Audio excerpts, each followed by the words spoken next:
Hello, friends, readers, viewers of the ETCFO and ETBFSI.com by the Economic Times. My name is Amol Dete, and you're watching this special episode on the Union Budget 2026.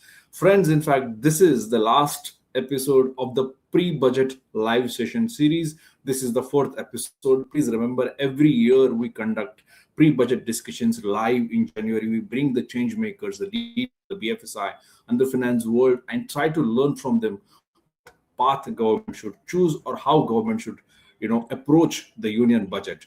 So this is the last episode. I'm sure we will have a productive discussions and you will enjoy the conversations. Let me ask you that please shoot your questions if you have any specifically on the budget part. I will take those questions with the speakers I have. So let me begin by introducing you to the speakers of this particular session. My first speaker for this live session is Dr. Rajan Pental, Executive Director at Yes Bank. Rajan sir, good to have you.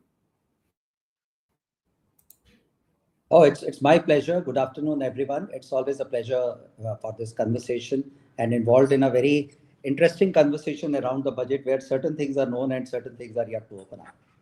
Absolutely, sir. My next speaker is Ms. Kanika Pasricha, the Chief Economic Advisor at Union Bank of India. Kanika ji, glad to have you. Hi, everyone. I would say it's an honor to be part of this August panel and hope that while budget expectations are a little tame this time, we really hope and pray that the finance minister surprises on the upside. Thank you. Certainly, let's see what kinds of surprises we get. Speaker is Mr. Pranav Haridasan, MD and CEO, Axis Securities. Pranav ji, good to have you. Hi, Anmol. Hello, everyone. Very excited to be part of the panel. Thank you for having me.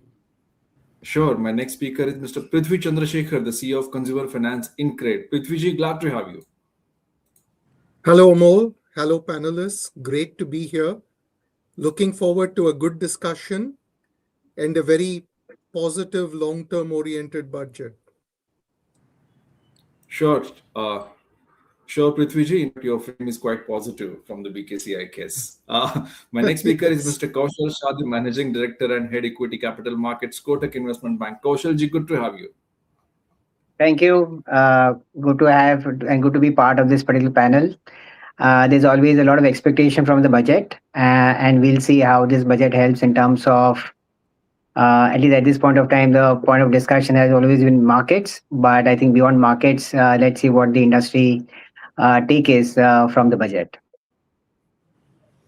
Certainly. So, dear speakers, let me shoot my first question to all of you, which is quite common, and that is what is the common question from everybody, and everybody has is what is your basic wish list from the finance minister, which is going to open her pitara or the red with on the Sunday, and we will know what the budget is. So, what is your wish list? What are the things that you think finance minister should not miss this time? And Rajan sir, let me begin by asking you this question first.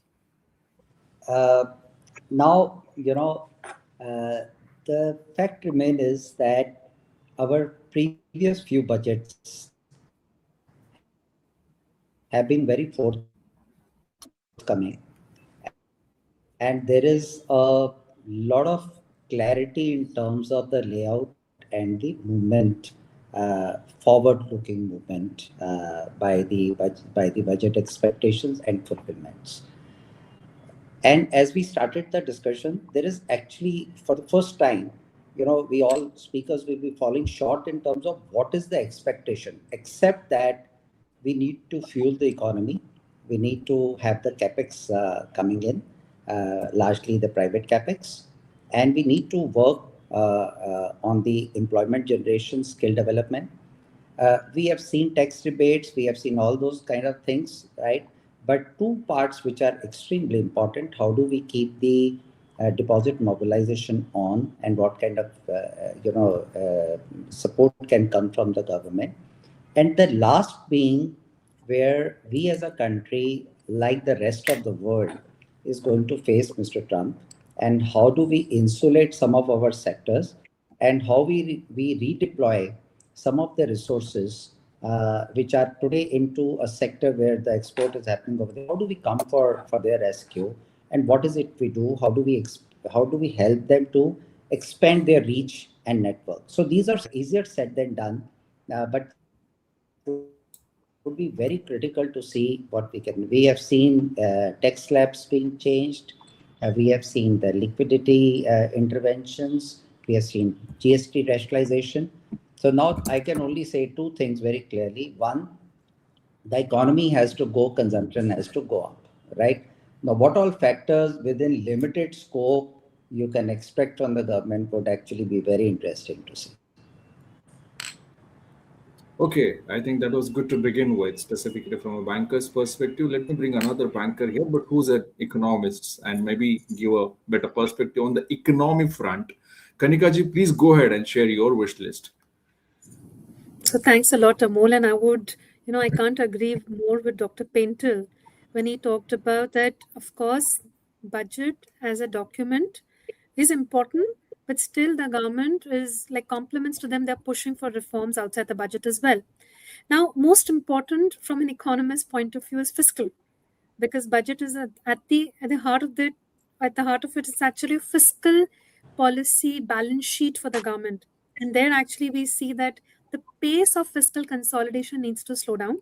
And we think that's going to happen because the government is committed to balance fiscal or macro stability considerations with the growth considerations, with the kind of tax boosters they've given in the last year, income tax cut, GST rate cut. So growth consideration is important in a volatile world. Still, a lot of cyclical headwinds have started to reverse this year. So they space to at least consolidate by 20 basis points or so, from 4.4% of GDP to 4.2%. Now, moving to the next point is like you said. Now, let me turn on the hat of a banker. Now, a long pending ask of banks has been that the tax rate on deposits is not getting aligned, or broader fixed income is not getting aligned with that of equities. Of course, to boost capex, we cannot do a complete alignment, but some rationalization between fixed income and equity in terms of taxes. Otherwise, across the income spectrum, even today to a senior citizen, we are telling them that it's better to take risk, because risk, even if you look at risk adjusted returns, deposits are falling short of that of equities. That's actually hurting the banks a lot. They're under a lot of pressure, and we need them to fulfill the Viksit Bharat dreams. Now, of course, we need local capital, like Sir said. Dr. Painter talked about government has played the role of capex booster. Now, time to turn on the baton to private capex. So maybe some reforms here and there on ease of doing business, incentivizing private sector further. Maybe some specific measures for MSMEs will be on close watch because they've been hurt the most due to tariffs. Last but not the least, I would say we need to supplement local capital with global capital. Over the last year, both foreign portfolio investors putting money into debt and equities and the long-term FDI investors have considerably slowed their investments in India. So can the government come up with measures to attract foreign capital? We need that urgently to address A, capex needs, B, very important. The kind of currency we need more. We have demand for dollars. The supply of dollars needs to come in at the current juncture. So maybe some tinkering with capital, long-term capital gains taxes, um, um, coming up with measures to lay the red carpet for foreign investors will be on close watch from our side. Thank you. Meaningful points, Kanika ji. I think मुझे लगा कि हो सकता है Rajan sir and Kanika will also speak about 5 days work, which perhaps finance minister will announce. Specifically, bankers have been asking for it since long. Oh, PSU banks have actually got hurt on that because yesterday we had a Right. nationwide strike. But let's Absolutely. see. Let's hope for something good there as well. Thanks. Sure. Prithvi, let me bring you here specifically on the NBFC consumption and a lot of financial sides. What are your expectations, Prithvi? The government has already been on a good path in allowing for and promoting middle class consumption. Dr. Pentel and Kanika talked about this as well. but we have seen some easing of liquidity. We have seen some income tax and GST rationalization, which certainly helps. We've also seen that come through in terms of credit growth, both to the broader economy and to the NBFC sector, which is welcome. And this is one of the most important things we will need to continue to deal with the volatility in the external environment, which isn't going away anytime soon. So for us to continue to grow at 7% plus in India, we will have to be consumption led, and that consumption stimulus is something that I want to continue. I hope that the finance minister goes even further in terms of fiscal measures or tax rationalization to support consumption. The second thing I'd add is less about the NBFC sector and the short term, and more about the budget as a mechanism that can send a signal to the broader economy. And, if I look out over the next 7 years, over the next 10 years, the most important thing we will need to improve on as a country is productivity, right? Both capital productivity and, most importantly, the productivity of our people.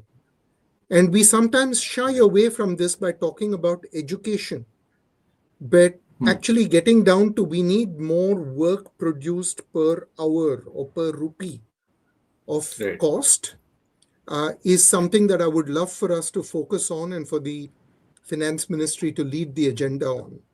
Because over the medium term even, our sustained growth as an economy is going to be driven by productivity.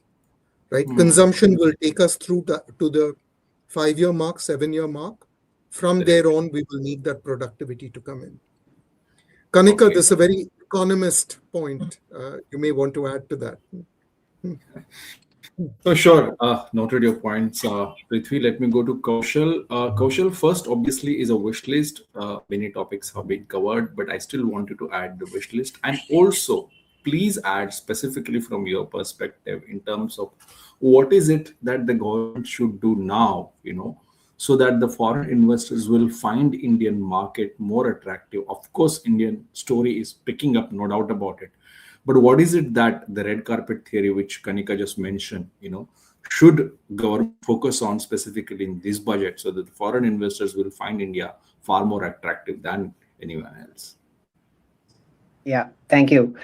So I think let me just give data points first. If you look at CY25, the total FII outflow was somewhere around about $19 billion, right? Now, if we split that into how much of this outflow in the secondary market, that is somewhere around about $27 billion. But how the FIs have participated in some of the equity transaction, it is somewhere around about $8 billion. So clearly we find that FIIs are taking money out. And of course, there are reasons. And if I have to look at from the FDI perspective, last year there was a total inflow of $34 billion. They have monetized and taken out money $21 billion. So net basis around about $12 billion, right? Now, if you look at the foreign investors' perspective, the aspects that attract them or they like basis which that they come in is in terms of the political stability, in terms of growth. Geopolitically, we are quite balanced, and the fact that we have strong macros, right? However, there are two aspects which is a little bit of a issue from the investors' perspective at this point of time. Is one that they are not seeing earnings growth, right? And there is always if you look at from a valuation perspective, there is a growth multiple to the growth, right? And while the question that is going in their mind is that while our macros and the GDP is so strong, why it is not going into the earnings growth, why the corporate's not able to show the growth. And some of the points highlighted by my colleagues is that while there is a government capex, why isn't that they are seeing enough capex from the private segment? Right? Now, is it in terms of the fact that from a growth perspective, from the use of capex perspective, are the corporates not seeing it, or they need some bit of support, whether it is in terms of incentivization or PLI, the way the government has done all these years? Do they need it just so that they are a lot more bold enough to have more capex, right? Right. So I think that is going in the minds of the investors in general. And the second point is that while of course the FTAs that the government are signing is good for some of the industries, some of them it may not be. But how is it that they can, on one side, safeguard the industry where it is opening up, right, and give them support just so that it doesn't get negatively impacted? But at the Okay. same time, it's an opportunity for many of the industries which do get the additional market from a growth perspective. Net, I will just say that from a budget, I think a lot has been said. But what the market generally likes is in terms of continuation of policy measures. Of course, they don't like negative surprises. So to that Right. extent, while the government has done a lot in terms of whether it's a PLI or a GST rate cuts and so on and so forth. I think the idea is that they continue with the investments, they continue with the employment generation, to see measures where the consumption is not only at the top end of the population, but it's a lot more broad based at Okay. the middle class and the lower class, just so that just revives the whole economy. Again, not necessarily from the macro perspective, but on the ground situation.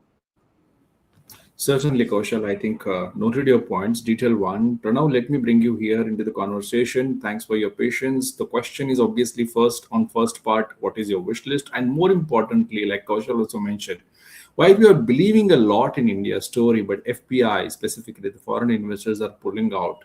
Of course, the DIR investing, that's a good counter effect. But what will encourage, the foreign investors to stay back, invest more, because we need that money first also to improve our, India's growth story. Yeah, no, sure. Thanks, Amol. I mean, I think a lot of the panelists have covered a large part of what the expectations of the budget are. What I want to say, and I think it's very important to contextualize what we've really done over the last 5-7 years, if not the last 10 to 15 years. And I think the budget is really what I really like about the last many budgets is that there has been policy continuity, consistency, and the message both to the foreigners and to the domestic investors at large have been very stable. Reform agenda. There have been a few surprises here and there. Like I would have liked no tweaking of the capital gains tax structure for last year, for example. That would have made the continuity even better in some sense. So that came as a little bit of a surprise. I thought the market performances in some forms over the last many years led to us taking for granted that phenomenon a little bit. So that did surprise me. And in fact, to Kanika's point, and I just want to especially clarify this because there's been a lot of talk in the media as well over fixed income versus equity taxation and the structures and why they should sort of get closer with each other. I have a slightly different view on it, and I think it's important for sure that fixed income market requires significant more deepening. There has to be so much more awareness. There needs to be tax simplifications to drive investments into the fixed income space, both domestic and foreign. But I just want to clarify, I think it's important for the panelists to note that the STT forms a significant part of the tax collection in equities, and that happens irrespective of whether you make capital gains or not.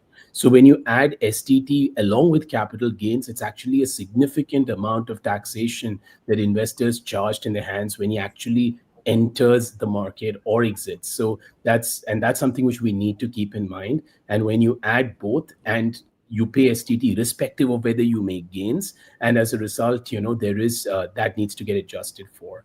Having said that, I think there is room both on the STT side and the capital gains for you to club it together. There is room And I did really hope to see some rationalization there from the finance minister this time around in the budget. I do know that from a continuity perspective, we just moved the capital gains slightly higher. So that might be the tougher place to tinker with. I hope in some formats, both having an STT and capital gains over the long term, I'm not such a big fan of. So I really hope we see some rationalization there.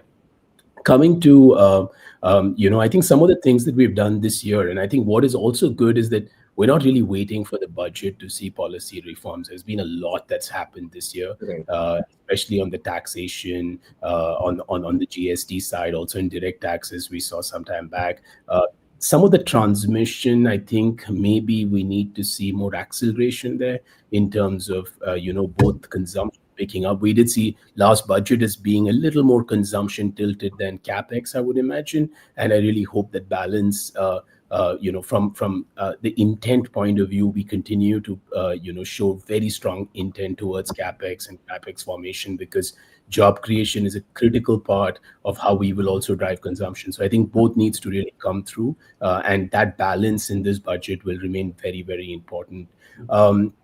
In terms of the transmission of the tax rates itself, though there's so much being done in the last many months, I'm not sure whether we're really seeing that on the ground. It could be that the earnings growth overall has been muted anyway in the last couple of years, more coming from the overall confidence that private sector has in terms of investing in what has been a very delicate global environment, macro environment. So maybe some bit of addressing that and really standing up to them in some formats, especially through this volatile phase, will really help push more private capex, and that I think will do wonders to how we are positioned. But net, I think, the budget has become very predictable. It's a very predictable exercise. We shouldn't expect too many surprises. But I do really hope for capital markets we see a little bit of easing on the taxation side. Certainly, Pranav, agree with you. I think rationalization is needed. Dr. Rajan, sir, let me get you back into the conversation. I think private capex has been the flavor of the season, the theme of the year. I want you to tell us what is going on with the private capex, despite India's story is going strong, despite there is a lot of positivity. What is stopping corporates from investing heavily?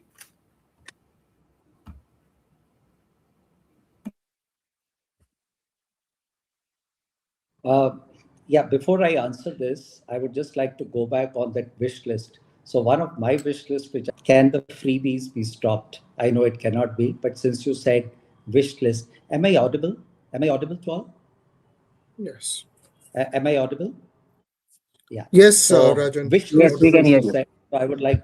So since you said wish list, so if the freebies can go, will be a very big. So whether it is in whatever shape and form they are going on, and particularly by the state governments, if that can go, is a wish list. But I keep that aside. Come to the capex, I think there are many parts to it. What the private sector has been looking for is the consistency on the policies, which to a large extent we have been able to, put forth. Of course, there is a scope. Yes, there are a lot of interventions which will come handy to correct that. But one of the major thing is the consumption cycle also has out of the COVID. One of the key thing was that we are sitting at 70-75% capacity utilization. And then over the years, for the next 3 years, it was the operational excellence which came, whether it was re-engineering of the processes, rethink of the processes, managing the inventories better. So that led to a further surplus, capacity being available. Now, post that, I think most of the corporates are today sitting at, again, 80, 85, and 90 being the cusp wherein, the investment flow starts coming in. I think there has been a lot of, at a macro level, there is a lot of assurance which has come through various policy measures from the government. But the corporates need to see the real consumption moving on a unit. So that is one. The second part, at a little micro level, also we have to see that what is it where the government can have the intervention to actually fuel the growth, fuel the consumption, right? And this has to be micromanaged at a sectorial level, right? So it can be either a geography or it can be a sector. Now, whether it is attracting investments coming from outside or investments by the private players, this is something which we will be very, I will at least, at a personal level, I would be watching that with a lot of curiosity, that what exactly are we doing? Is it also being around the macros, or is it pertaining to certain industries, pertaining to certain sectors, pertaining to the large corporates, or it is pertaining to the upside of the employees to generate their confidence to say, hey, look here, now we are creating a conducive environment, and now you can go for expansion, and the consumption is very much in sight, and not from a short term but from a long term. In my discussion with most of the corporates, the general feeling which comes is that everything being in place, even the interest rates being in a benign phase, I think one of the key concerns they have is their confidence in the consistency of the demand cycle, what is actually helping them. So certain measures around that would be extremely helpful. No, I think meaningful thoughts, sir. I think nobody will disagree with you because everybody believes in the India story right now. But what is lacking is the credit deployment, which should happen aggressively with the industries, and industries are unable to see the demand. I think if that, we match it, perhaps industry and whole the economy will get a boost. Noted your point, sir. Let me go back to Kanika and take some economic perspective here. So when we speak about the fiscal deficit, the government has already rationalization the GST. There is also expectation that the DTC indirect tax will get some, impact because of whatever the rationalization has happened now. Do you think the government has a spend according to your economic metrics, to spend aggressively? I'm sure they will still look at maybe the capital expenditure on the public side. Do you think that the government has deep pockets as they had earlier this year? So thanks, Amol. You're absolutely right. That of course, when you have GST compensation cess going away from this year, in fact, from 1st February itself, last year, as is being discussed, just to boost demand, and mind you, that's a very, very important part of the key covenant the government was trying to create to incentivize private capex to come back on board. But that led to, of course, that led to revenue disruptions because there was income tax rate cut and GST rate cut. These measures do weigh on the fiscal space to expand spending measures. So you're absolutely right. That constraint is likely to remain, which is why in the current budget, the way we look at things is this, that at least capex budget, which has, the last 10 to 15 years, doubled from around 1.5% to around 3.1% of GDP, at least it remains stay put at 3.1% of GDP. In value terms, that will tantamount to numbers rising from around 11.5 lakh crores to around 12.5 lakh crores. That's one. Second, on the revenue spending side, of course, there are some sticky components like interest payments, subsidies. The government can't do away with them. Even if they remain stay put, interest payments typically grow by 5 to 10% every year. And even if subsidies in value terms remain stay put, there is some rationalization likely as a percentage of GDP in RevEx X interest payments and subsidies. So you're right, the space to spend is limited. And yes, the government has a lot of centrally sponsored schemes where some burden is being shifted onto states as well. And that also is part of the fiscal framework where we see the center staying committed to the fiscal consolidation roadmap, while states have not shown as much prudence. So that's the kind of fiscal framework we are working with on an economy-wide basis. Thanks. Okay, okay.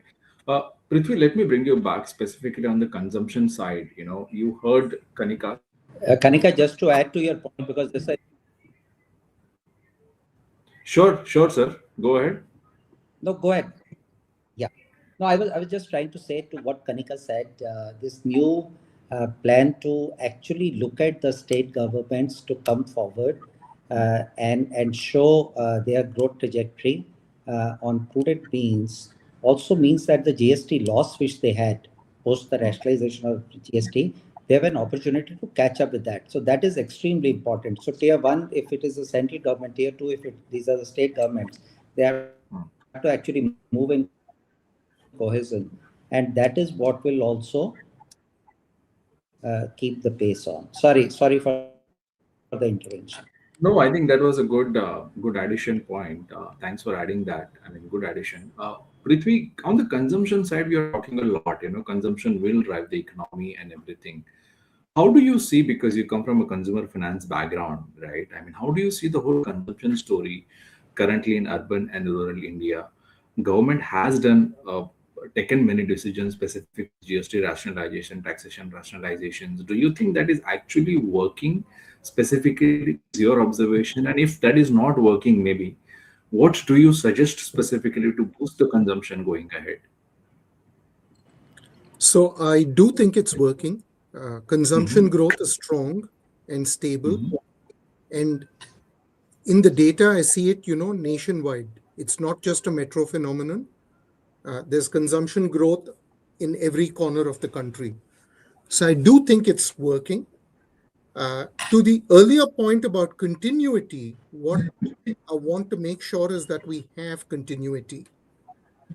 If I almost look back on consumption credit growth this year over the last 12 months, it's grown quite a lot by over 40% versus year ago. And I think that's, reflection of demand for consumption and the credit Right. supply to support that consumption.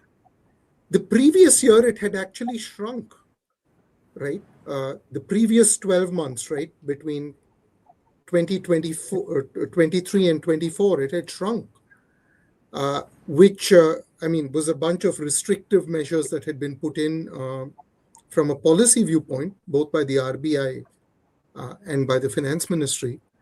But that did mean that the base was low and that, there was a lot of pent-up demand to cover up. So what I would really look for is just continuity.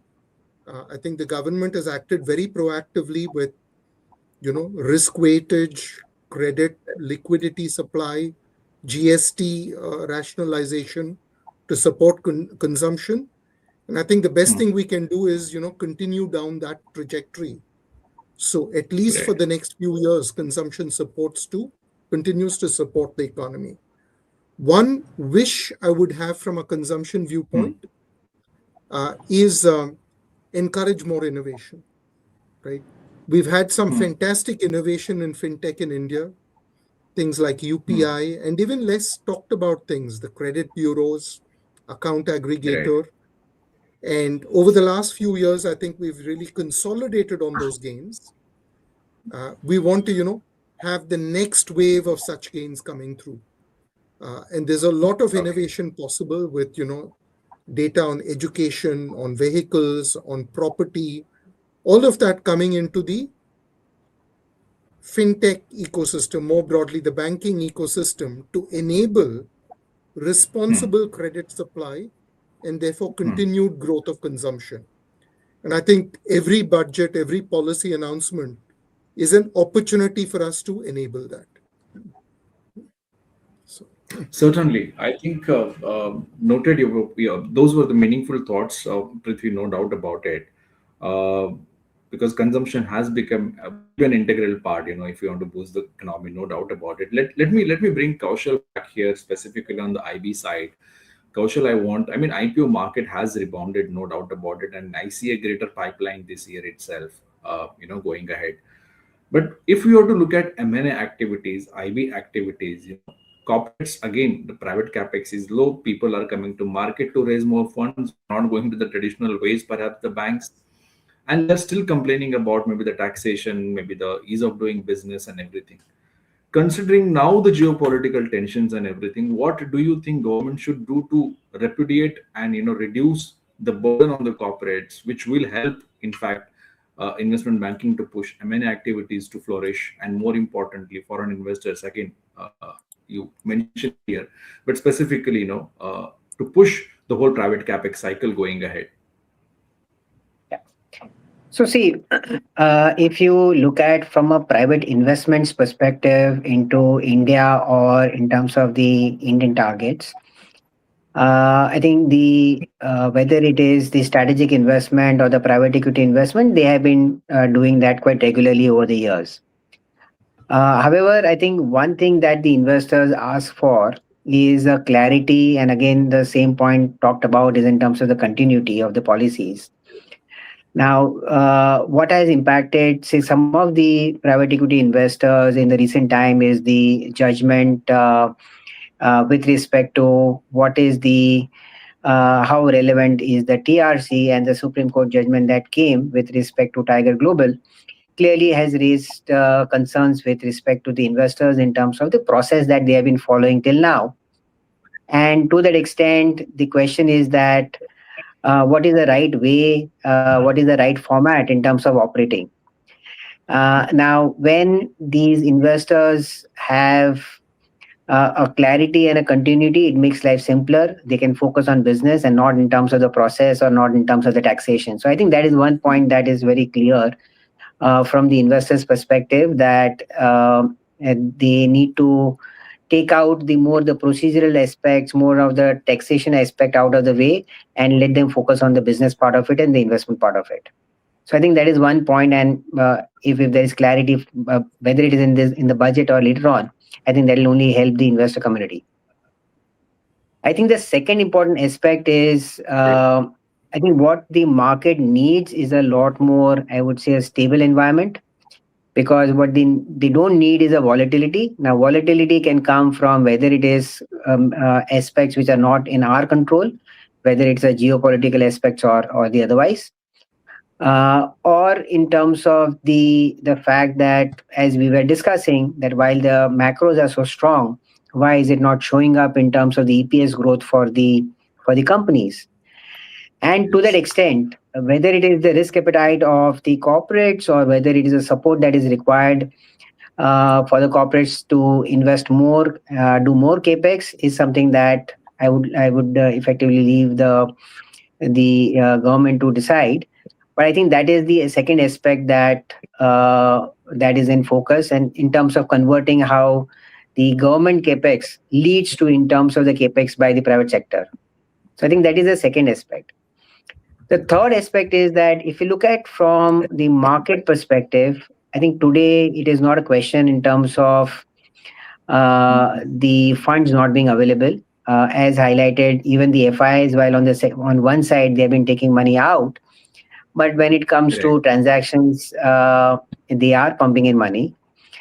And again, from a data perspective, last year, if you look at CY25, of the total fundraise by IPOs and QIPs, the total primary money raised by the companies is around about 150,000 crores. And the secondary, which is more of a OFS or a secondary sale, is somewhere around about 112,000 crores. Now, what is important is that the preference, of course, is that the money to go into the company, just so that the money is being used for whether it is a capex or a growth or a deleveraging, right? Now, that is what, again, from a investor perspective, that they like. Of course, they are a little indifferent in terms of how the funds are raised by the corporates, but the more money that goes into the company is always preferable. And the last point is that we were talking about the credit growth. Now, interesting point here to look at is that if the asset quality is increasing, and which we expect that the asset quality will be a lot more stronger in the current year as well, why is it not leading to in terms of more credit growth? Of course, the expectation is that the credit growth will increase, but at least till now we have not seen that particular impact. So all this just highlights in terms of what is it that the corporates in the private sector need to do in terms of having more risk appetite for the capex, and to that extent see over the next 3 to 5 years from a growth perspective, and not necessarily from an immediate perspective of maybe 6 months to 1 year. Okay. Kaushal, relevant points. Let me shift my focus slightly to Pranav on the market situation. Pranav, while we are happy the way the market is going, SIPs are coming, but the underlying story is this, that the people are not finding deposits more attractive and perhaps shifting to SIPs because they think that there has to be some savings for the retirement. But while we are bullish on Indian market, experts globally are saying that Indian market is quite overvalued right now. That's also one of the reason a lot of investors are taking money out. What do you think has made Indian market really overvalued? Is it a good time, bad time for the investors? Yeah, no, sure. That's a very good question, Amol. I think it's basically there are two variables here, right? One is valuation predominantly consists of what your earnings growth fundamentally is, and therefore what you really arrive at. And the truth to be told, the valuations have corrected in the last year or so. But in the context that we have seen, we are a market that was expected to grow in the mid-teens, right? And we haven't grown at that pace. And therefore, in the last year or two, some of that correction and some of that pessimism is sort of par for the course, because we did see some moderation in earnings growth. Having said that, I think all the early indicators in the last 3-4 months are suggesting that we should see a reasonable rebound, and I'm pretty optimistic about that coming through, and that hopefully will lead to flows coming back. And foreign flows is also a function of just on capital account, etc. What's the currency is doing, right? Because currency adjusted returns have been even harder to find. And therefore, I think it's a little bit of a chicken and egg. If you have your earnings coming back and some of the foreign flows coming back, and that confidence in the flow will lead to hopefully the currency becoming more stable, and that will lead to in turn some more foreign confidence. Having said that, and I think this is a question you asked Kaushal, but also interesting has been, and I think what is tougher for the equity markets has been, despite the fact that there's been a really good flow of domestic money into the system, and it's found increasingly they've been optimistic about equity markets, and even through these volatile phases that we have seen, like you mentioned as well, the SIP book has been stable, and generally speaking, I think the domestic flow has been steady, and I would have expected I think for a lot of us who have seen those volatile flows in the past, I think the last 2-3 years has given us tremendous confidence that people actually invested really for the long term. Having said that, I think the fundamental thing that you need to watch out for is the amount of capital, the IPO market plus the capital raise that we have seen in 2025, and the expectation that you will see even more of that in 26 has broadened the capital markets at large, but it has also meant that much of supply being absorbed by the market does mean that you might not see the kind of returns you saw in the past. So there is also that function that we need to keep into account as the market becomes more mature, and it has clearly over the last few years. I think the expectations have to moderate, and I think what you're seeing in the last few years is expectations moderate. So there are all these factors to keep into account, but to conclude this point, I would really think that as earnings start to come back, foreign flow will come back. That will give domestic flow some more confidence, to continue to stay invested and take, at least, at this point, people are taking more monthly income calls. Maybe they'll take more allocation calls at that point. So yeah, so I did hope we see portions of that. But having said all of that, you might not see the kind of huge jumps in equity returns you've seen in the past, purely because the supply side continues to be quite daunting. Sure. Rajan sir, let me come back to you. And a very simple question to you now is, because I'm sure you are dealing with millions of customers which are middle class. What approach government should do and take specifically for middle class at large? Last budget also, and last to last budget also, the government spoke about middle class quite aggressively. There are a lot of provisions specifically done for affordable housing finance also, which automatically helps banks also to push, because a lot of NBFCs partnered with banks. But when we looking at middle class, shaping up middle class, what approach do you think government should do specifically from bankers' perspective? So this is a Quite an interesting question. Actually, I wanted to intervene even in the previous discussion, but Sure. exactly talk on similar lines what you spoke. It's very important to understand that while lot of macros are looking good, right? Intervention from the government is very good. They've done a lot on the tax slabs. They've done a lot on the GST, which basically has led to increase in the disposable income. So the money in hand of the middle class has actually gone up. But I wanted to throw some figures, at the panel. Sure. We have, if you look at the bureau trace of individuals in a population of 140 crore plus, only 60 crore people have a trace in bureau as individuals. Out of that, the regular trace is only by close to 12 crore people. Out of this 12 crore people, only 2 crore people are active users of credit.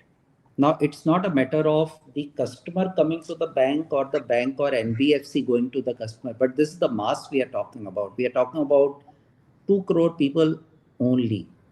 Now, shift that to MSME. We have a trace of around 4.5 crore MSMEs who have a bureau trace available. Out of that, the active consumers are only 90 lakhs. Now we have to size it up and then look at, do we need top down or we need bottom up? Right. So this is one question, which I think should rattle our mind, and we should have a wider thought process, because when it comes to from bottom up approach, you will have to dissect, and then you will have to have a very sniper approach to say that, hey, look here, this is what I will induce in this particular segment, which will result into either increase in spending or increase in consumption. Now, come to the second point. We have been talking about what more to do with middle class. So there are only two answers. One is give them more money to spend, or give them more money saved out of taxation, which can be given, or third one can be at most bring down the prices. So these are the three things.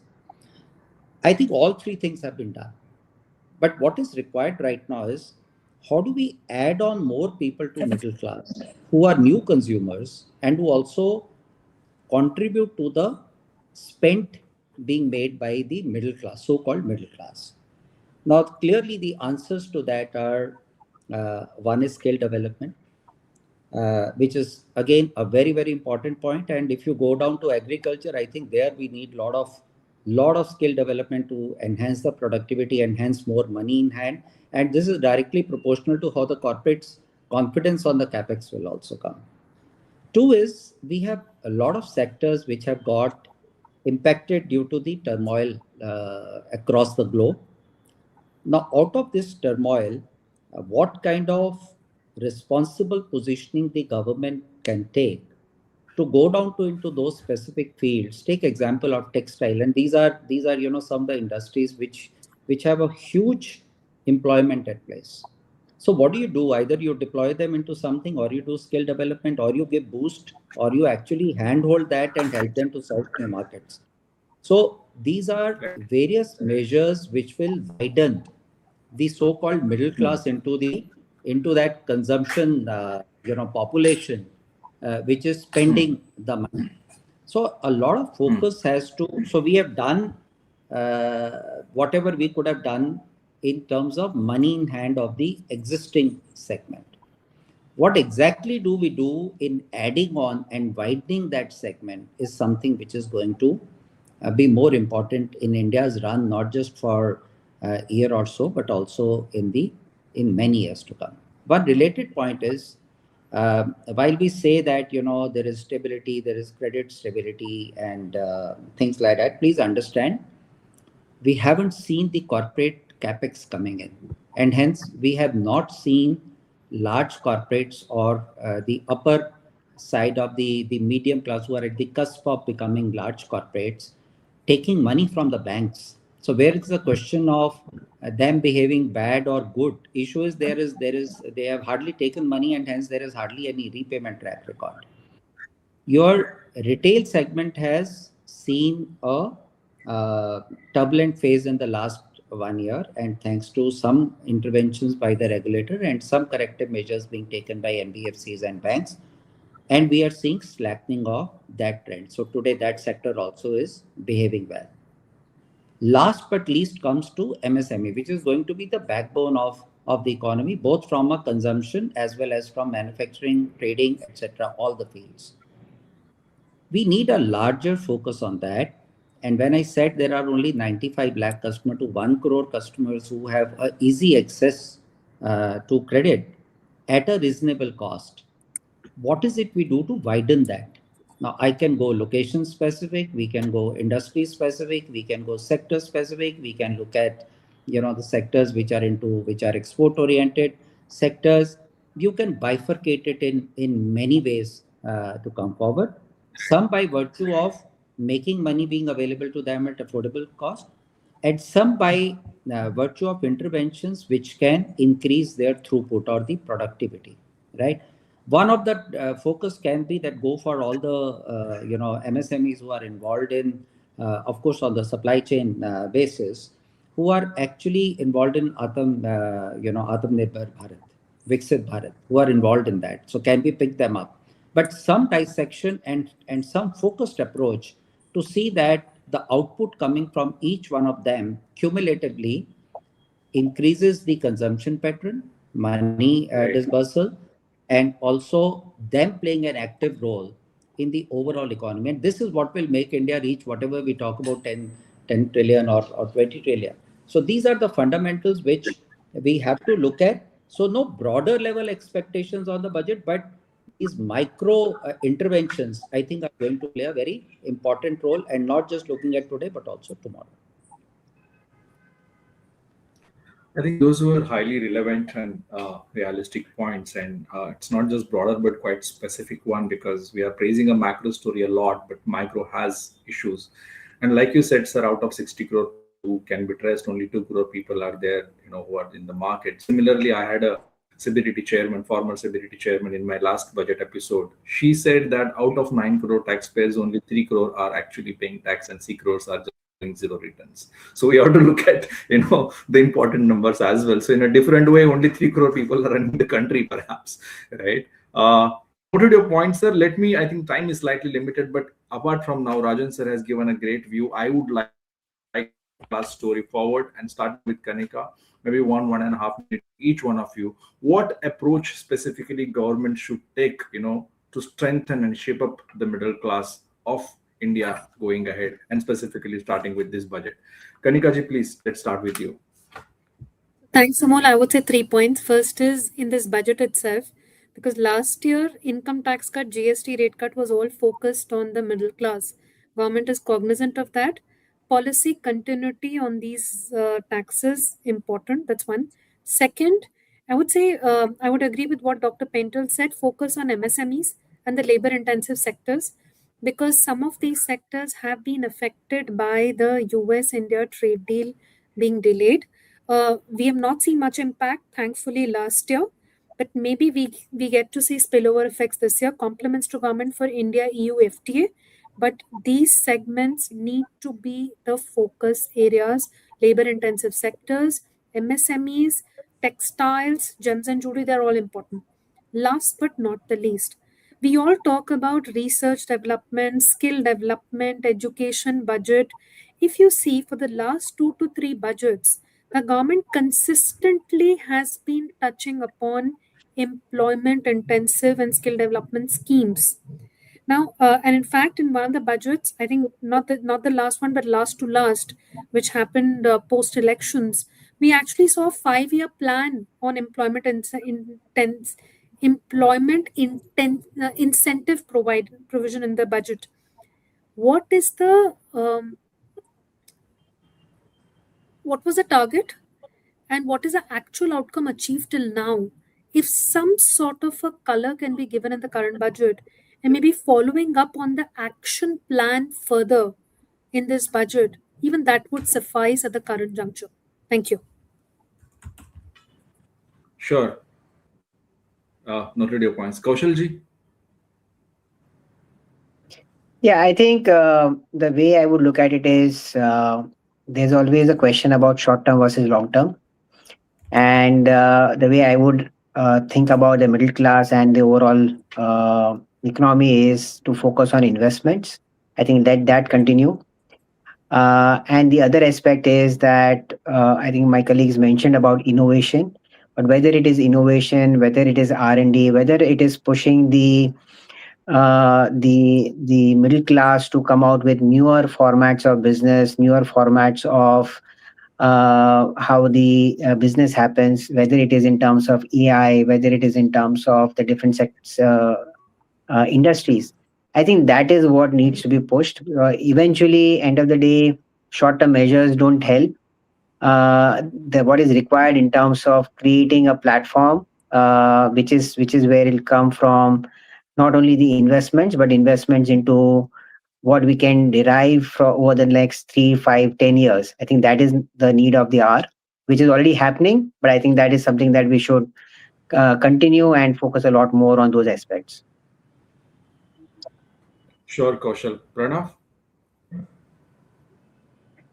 Yeah, hi. Yeah, so I think one of my major concerns has actually been how household savings have been coming down, and it's, I think, way down from anywhere in the mid 20s to almost 17, 18%. So a lot of the consumption has actually been driven by drawdowns, and that's something which I think that hopefully the budget, makes an effort to address. So I would think that in the context of the cleanup we saw, the simplifying of tax structures, GST framework, really the next level is to ensure that these reforms that we have already undertaken visibly translate into higher incomes, stronger consumption, and by that I also mean like accompanied by better job creation, and we spending more money on R&D, thinking more long term, thinking more capex. And I think just given all that we're seeing on the trade front with all of the India EU plus we've seen, and hopefully the US trade deal also happens at some point soon. I think all of this gives us a framework and policy continuity to really double down on capex and investment and make sure that that can lead to like significant visible job creation on the ground, which will bring the confidence back.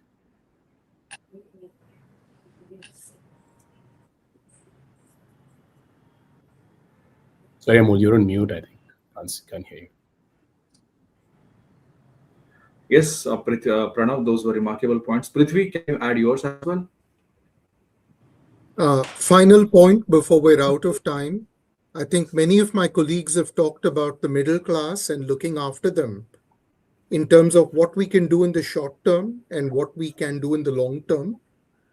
The consensus seems to be that in the short term, over the last year or two, we've actually looked after the middle class very well by providing more access to credit, rationalized GST, even controlling inflation despite the macro problems internationally. Let's not give up on that. There is a lot more to do. The macro problems internationally aren't over.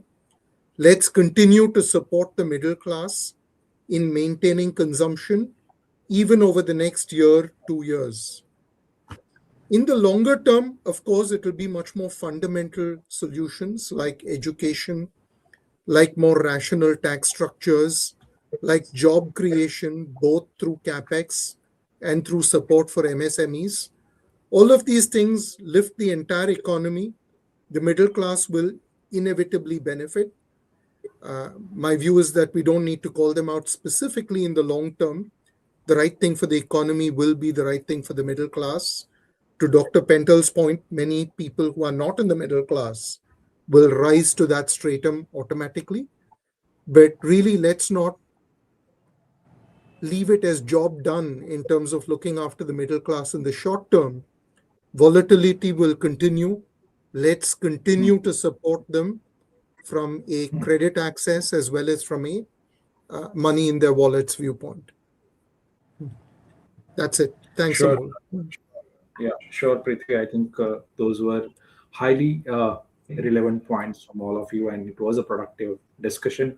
I hope a lot of points that we discussed, and I think discussed throughout in this journey over the budget. Perhaps we'll see a couple of them in the budget. Let's hope that. But for now, thank you so much, for sharing those inputs on this platform, and giving us a hint about what actually you expect from the budget. Thank you so much for your time and the patience and the relevant discussions that you shared here. Thank you so much. Thank you. Thank you. And pleasure. Thanks, Amol. Thanks a lot. Thanks to my co-panelists. Thank you. Bye-bye. Thanks. Bye. Bye.